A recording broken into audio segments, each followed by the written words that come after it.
Let me ask you a question. How good is your situational awareness? Not what you think it is. I'm talking about your ability to actually look around an ordinary environment and recognize something that could hurt you or someone else before it actually becomes a problem. Because here's the thing. They have poor situational awareness because they simply don't see what's happening around them. Not the fact that people don't care, they just don't see what's taking place around them. And today we're going to test yours. I'm going to show you a scene, and somewhere in that scene are actually 5 safety hazards. Your job is to find all 5. And here's the rule. Don't listen to me. Look at the scene. I'm going to give you about 15 seconds. See how many you can actually find. I'll come back and I'll show you actually what you may have missed. You ready? Let's check your or test your situational awareness. Go.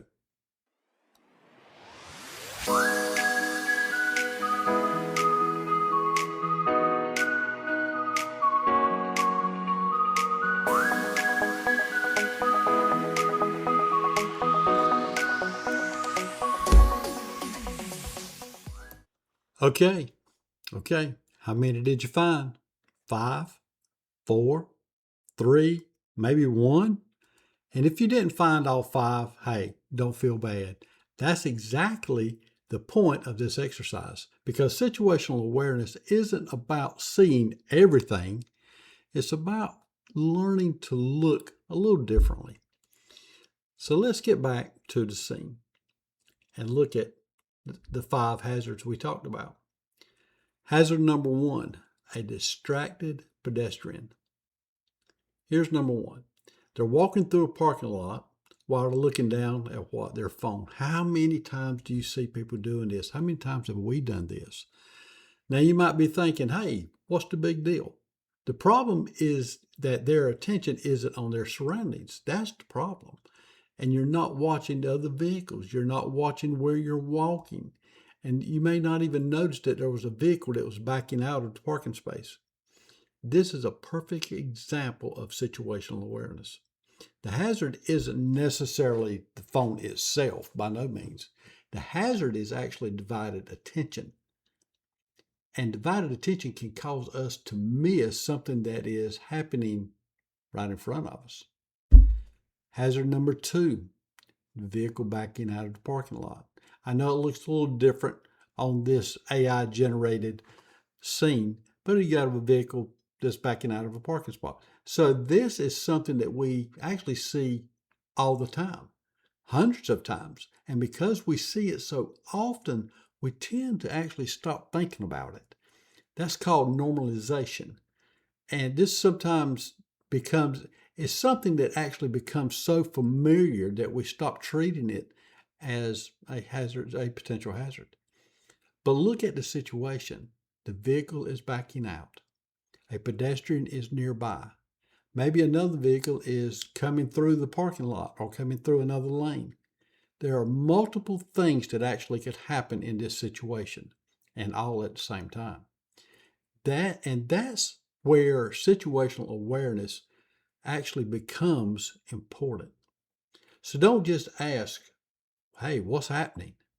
Maybe you want to ask yourself, what could happen next? That's a completely different way of looking at your surroundings. Okay? Number 3, obstacle or possibly a trip hazard. Did y'all catch it? Did you see the trip hazard? Maybe it's a parking lot curb. Okay? Maybe it's an object that's left in the roadway. Maybe it's a damaged section of the pavement. You see that? I think there was 2 little places in there where the pavement was actually damaged. The specific hazard isn't nearly as important as the lesson here. We walk through familiar environments all the time, and our brains have a tendency to go on autopilot. I ain't gonna say they turn off. They don't turn off, but they do go on autopilot. Let me give you another example. Have you ever been driving down a major highway? Actually, I've done this numerous times myself. You're coming down a highway, coming home from work, late in the afternoon, 4-lane highway, everybody's running the speed limit or a little better, and you get off at a particular exit. And you get off at that exit, and then you've done this day after day after day, week after week, year after year. You've done this so many times. And then one time you get off at that exit, you pull up to a stop sign or a stoplight, and you think, I don't remember getting off the exit. But you did. Why? Your brain's on autopilot. It's actually on autopilot. You're not totally aware of your surroundings. You've probably walked through this parking lot scene a dozen times and seen this hundreds of times. You know where you're going, you know where you're parked, you know what's around you, or at least you think you do. And that's when we can become, what's that big C word I talk about a lot? Complacent. Situational awareness means occasionally slowing down mentally and asking, hey, what's different today? Because hazards change. People move, vehicles move, objects get left behind, conditions change. And yesterday's safe path may not be today's safe path. Follow me? Number 4, blind spot. A blind spot. Maybe you saw it immediately right off the bat, but then again, maybe you didn't. But this is one of the biggest problems in a parking lot is blind spots. Large vehicles can block your view of pedestrians. Pedestrians can be hidden from drivers, and drivers can be hidden from the pedestrians themselves. You may think you can see what's coming, when in reality, you can only see what's coming from your current position, where you're currently at. That's why sometimes the safest thing we can do is simply change your position. Take another step. Slow down. Look around the next vehicle. See what's coming. Don't assume that it's clear. You know what they say about assuming anything. And then verify it. Just verify it. That little extra moment can make a big difference. Last one, number 5, the human factor. I love this one. This is probably just a little bit different. Maybe someone is carrying something in their arms, in their hands, packages, boxes, gifts. Maybe they're rushing to get from point A to point B, to get to their car, to get to the store. Maybe they're talking to someone and just not paying attention. Maybe they're focused on getting inside of that store and not what's, actually happening around them. And here's something important. People themselves are unpredictable. You can't control what another person is going to do. But you can control how much attention you pay to what's actually happening around you. That's situational awareness.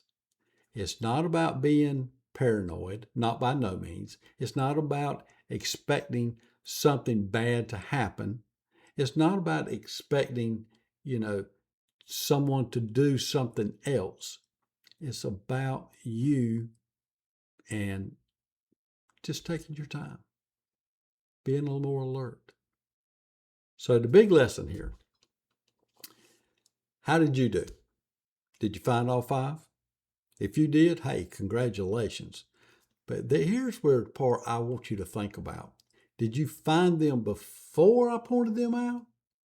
Or did you already find them? Or find them when I pointed them out to you? Because that's the difference between simply looking and actually being aware. And this is why situational awareness matters so much. It applies in a parking lot, whether you're at work, whether you're walking through a store, whether you're traveling, whether you're at home. Situational awareness matters. The problem isn't there isn't enough information, because we're constantly surrounded by information. The problem is that we don't always notice it. I want you to do something for me. Think about the 3-second rule. 3-second rule. I call it this because it's like a 3-second, it's an awareness check. Every time you enter a new environment, take 3 seconds, just 3, to look, to listen, and to think. What do I see? What has changed? What could happen next? That's it. That's it. 3 seconds. You don't need a safety degree. You don't need any type of special equipment. It's not complicated. You just need to stop operating on autopilot. Those 3 seconds could make a huge difference. Now I'm going to give you a challenge. The next time you walk into a parking lot, don't reach for your phone. Keep it in your purse. Keep it in your pocket. Don't put your head down and start walking. Take 3 seconds. Look, listen, and what? What's the last one? Think. Look, listen, and think. Okay? Find your entrances, find your exits, look for moving vehicles, look for other pedestrians, look what's going on around you. Look for anything that doesn't look right. And then ask yourself, what am I not seeing? Because sometimes the most dangerous hazards is the ones we never notice. Okay? So, kind of a call to action. I want to hear from you. How many of the 5 hazards did you find? All 5? 4? 3? Or did I catch you completely off guard? Put the number in the comments. I would love to know. Because we may do another one coming up shortly. I've got something in mind and I think you're going to like. Okay? I hope you enjoyed the test. Let me know because I think we should do another one. But the next time, I'll make it a little harder. All right? And remember, as we always say, safety first. Coffee, well, that can be second. Till I see you in the next video. Take care.